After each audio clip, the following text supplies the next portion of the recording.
The sheikh tested them in Arabic. Only the maid answered, and silence fell. She was mocked in the glittering lobby of a seven-star hotel, crouched beneath a chandelier polishing a table. "Careful," the receptionist sneered. "If you scrub a guest's shoes by mistake, you'll be fired." The manager waved his hand impatiently. "Disappear before the royal entourage arrives." But when Sheikh Fadil began speaking in an ancient dialect of Arabic no one else understood, it was the maid they'd dismissed who lifted her head and repeated every syllable. Flawless Hadrami. The lobby gleamed with marble and gold, its crystal light fixtures worth more than most homes. Amamira Collins, 29, stood there in a plain white blouse and black skirt, her dark hair tied back tight. No jewelry, no makeup, just a rag in her hand, a bucket at her feet, and hours of labor on her skin. The receptionist, red nails sharp against her silk scarf, smirked from behind the counter. "You missed a spot," she said, pointing at nothing. Amira nodded quietly and kept working. She was used to it. People looked at her uniform and assumed she was invisible, less than the floor she scrubbed. But Amamira was not what she seemed. The hotel was buzzing. Sheikh Fadil bin Nasser, an oil tycoon, was expected with his entourage. Staff had rehearsed for weeks, polishing every surface, practicing every smile. Amira cared little for the fuss. She moved from table to table, steady and precise, making sure the lobby gleamed. The manager spotted her too close to the entrance. "Move," he hissed, waving her off like a stray. "Don't stand where royalty will see you." She stepped back, head lowered, hands folding her rag. The receptionist laughed loudly. Imagine letting a maid ruin the sheikh's view. Guests nearby chuckled, their glances sliding over her like she was furniture. Amira apologized softly and withdrew toward the corner, but her eyes, sharp with intelligence, remained fixed on the arriving party.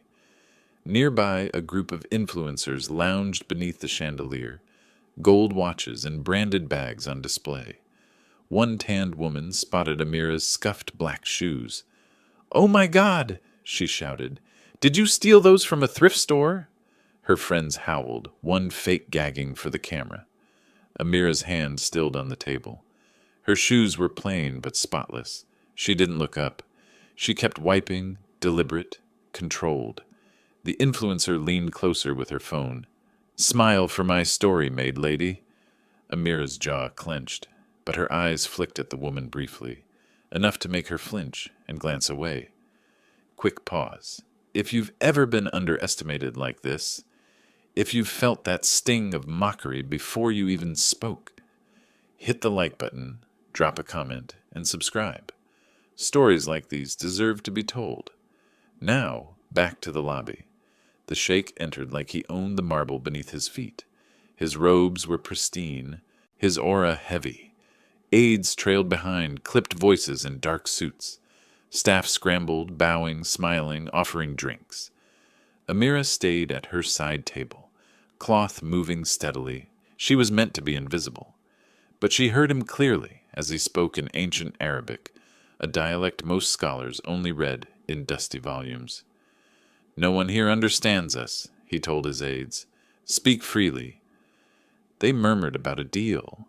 Oil fields near a border, dangerous and secret. One aide fretted, "If anyone's recording, we're ruined." Amira's hand paused. She shook her head slightly at the mistranslation, instinctive. Quietly, she slipped her phone open, not to record, but to run an app she'd coded herself, translating old dialects in real time. A guest in a tailored suit noticed, scoffing. "Playing games on the job?" He turned to the manager. "This is your staff?" The manager's face burned red. He stormed over. "Put that away. You're embarrassing us." "I was checking something," Amira murmured softly, sliding the phone into her pocket. The guest laughed cruelly. "Checking how to mop faster?" Laughter rippled through the lobby, sharp and cutting. Amira's fingers curled around her bucket. But she said nothing. She lifted it and moved to another table, her stride steady. One of the aides, his ponytail slick and sharp, caught her eye. "You! What are you staring at? Do you understand?" The receptionist folded her arms smugly. Don't think cleaning floors gives you the right to eavesdrop. Another aide snapped. Remove her! She doesn't belong in sight of royalty. The manager rushed forward, frantic. Amira, go to the storage room. You're banned from the lobby. Amira bowed slightly. I only know a little Arabic, she said softly. The aides erupted in laughter. Arabic? From a maid? The receptionist's laugh rang out, brittle and loud. Amira's fingers tightened around her rag, but her face remained composed.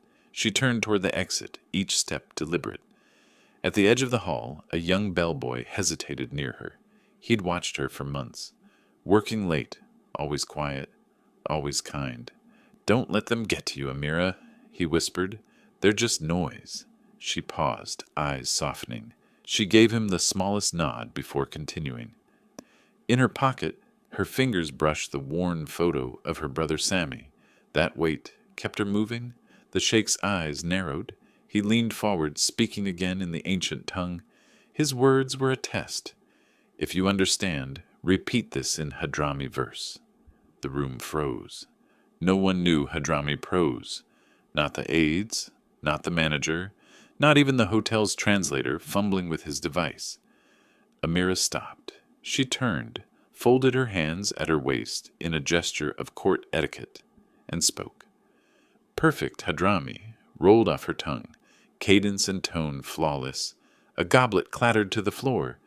The sheikh rose to his feet, robes swaying. What is your name? His voice sliced through the silence. The manager lunged in horror. Silence! You'll be fired! The receptionist whispered. She's digging her own grave. A woman in the entourage, dripping with gold, shrieked, Throw this commoner out! She disgraces us. Amira bowed again. I only answered because you asked, she said gently.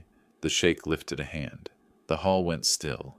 His gaze locked on her, studying her face as if unraveling a riddle. His silence was louder than their jeers. The silence hung heavy until a general with streaks of gray in his beard leaned forward, staring at her. His voice shook. You were in Ankura, 2016. I remember that voice. You're Cedar Tree. The name echoed through the lobby. Cedar Tree, the legendary translator whose words had once stopped 2 nations from sliding into war. The aides stiffened. The manager's jaw dropped. The sheikh slowly sat back, clasping his hands. Why? He asked, his tone low but sharp. Are you working here as a maid? Amira's eyes flickered briefly to her pocket, where Sammy's photo rested, a boy smiling on a dusty street. I left, she said softly. I've done enough. The sheikh's expression remained unreadable. But today, he said, I need you again. A junior aide, red-faced and ambitious, snapped. This is absurd. She's just a maid. How could you trust her? He gestured wildly. She's probably faking it. The room murmured, tension rising. Amira stood still, hands folded neatly. She didn't argue. She placed her rag on the table, carefully, precisely, and the aide's words faltered, his bravado shrinking under her calm. The ponytail aide sneered. Coincidence, a performance. Let her prove it. Answer in extinct Bedouin Arabic. The room waited, hungry for her to stumble. Amira inhaled, then began singing. A folk song of the Al-Harif tribe, notes old as the desert, rising like smoke. Her voice was soft, haunting, each syllable flawless. The young aide stepped back, face pale. Impossible. Only one born among them would know. Amira's eyes were steady. I lived with them. 2 years. The revelation rippled across the lobby.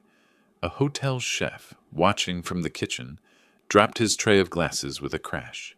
Flour still dusted on his hands. He stepped forward, eyes wide. My grandmother sang that song. How do you know it? Amira's gaze softened. Because I listened. The chef nodded, overcome, clutching his apron like a prayer. The sheikh rose again, this time with resolve. He extended his hand. I'm Amira Collins. Come with me. To Geneva. Gasps swept the lobby. The manager froze mid-step. Aides scrambled to bow. "At your service, Miss Collins," one stammered, his earlier arrogance gone. The receptionist's face drained of color. Her sharp nails trembled on the counter. Amira untied her apron, folded it neatly, and bowed. "I don't want fame," she said. "I only want my voice used at the right time." Her shoes clicked softly as she walked toward the exit. Outside, news cameras already gathered. The Maid was about to become a name the world would remember. An elderly guest with a cane and velvet shawl stopped her at the door. "You remind me of my daughter," she whispered, touching Amira's arm. "She never let them break her, either." Amira's expression softened. "Thank you." Then she stepped into the flashing lights. But that moment wasn't the beginning of her story. Years earlier, she had been born to wealth in Yemen. Her father, a diplomat. Her mother, a scholar. By 15, she spoke 8 languages, tracing maps with small fingers, while listening to negotiations at her father's desk. By 20, she was working for the UK Ministry of Defence, translating coded messages that saved lives. Then came the strike. Her brother Sammy, caught on the wrong street, gone. Amira walked away from her career, from power, from everything. She wanted silence. Disappearing into modest jobs, blending in, she carried her grief like a shadow. One night, in a Yemeni village under starlight, an old woman of the Al-Harif tribe taught her that folk song. "You carry our stories now," the woman had said. Amira hadn't sung it again until the Sheikh's test. The hotel job wasn't chance. She had chosen it, the 7-star in Dubai, crossroads of power, where she could hear everything, unseen. The apron and bucket gave her cover. The work kept her hands busy while her mind stayed sharp. But when the Sheikh spoke in ancient Arabic, it was Sammy's voice in her heart that said, "Don't hide now." Back in the storage room, before her reveal, she had taken his photo from her pocket, tracing his smile with trembling fingers. That was why she stepped forward. From that day, everything changed. In Geneva, Amira sat among tailored suits in her plain skirt, eyes steady, translating dialects no one else could. When a border dispute hit a deadlock, she recited one line of ancient poetry both sides revered. Silence fell. The deal moved forward. Nobody mocked her there. News crews swarmed, desperate for her story. She gave them nothing. "I'm not hiding," she told one reporter who caught her outside. "I'm just done talking." Back in Dubai, the fallout was swift. The receptionist who'd mocked her was fired after leaked comments hit the tabloids.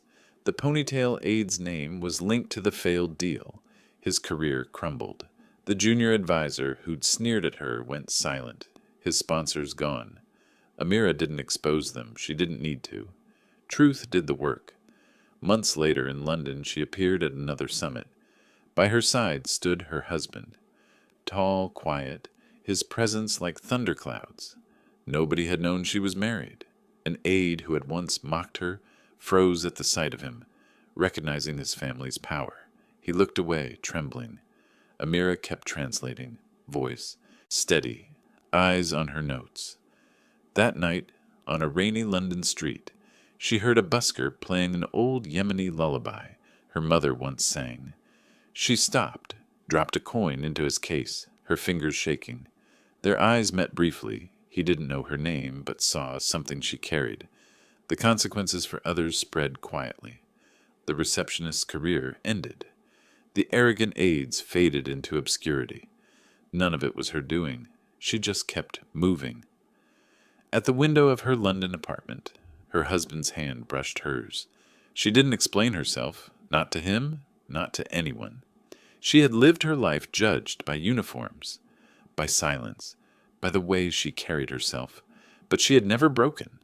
The world now knew her not as a maid, not just a translator, but as a mirror, someone who reflected back truth. You've felt it too, haven't you? The sting of being mocked, underestimated, staying silent while the world tries to define you. Amira's story is proof. You don't have to shout to be heard. Where are you watching from? Leave a comment, share this story, and subscribe. because strength this quiet deserves to echo,